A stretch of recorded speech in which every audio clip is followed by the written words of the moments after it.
In this video, I want to address three critical elements of building an OFA chart from the data series window.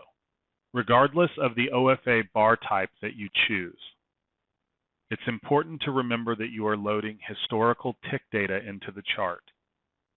Each data provider will have a maximum number of days they will allow you to load directly from their servers. Depending on your data provider, it could be up to 120 days of tick data that's available at certain times of day. The majority of broker feeds are not going to allow more than 10 days of tick data to be loaded, meaning that if you want to load more than that, you will have to use the tick replay feature. By default, most of my charts will always be no more than 5 days in order to improve efficiency of the system running. So be sure that you're aware of the historical data that you're requiring to be pulled each time that you have charts open. And make sure that you do not have unnecessary charts running in workspaces in the background. I highly recommend that unused workspaces are closed.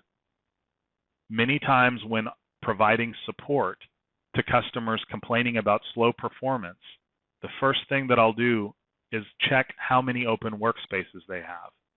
Many have 20 or more open workspaces that they haven't used from the very first day that they loaded NinjaTrader. Be sure to go into the control center of NinjaTrader and close any open workspaces. The second point that's very important to address is that if you are not using the tick replay feature, you must uncheck break at EOD.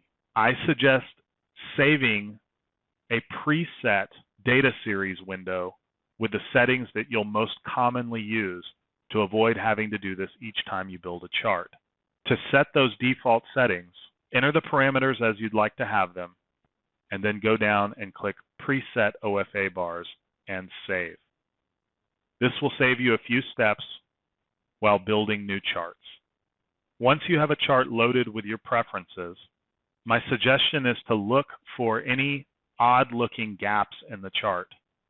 Because NT8 is still in beta, sometimes charts do not load exactly as we would want them. If anything looks awry on your chart, right-click the chart and select Reload All Historical Data.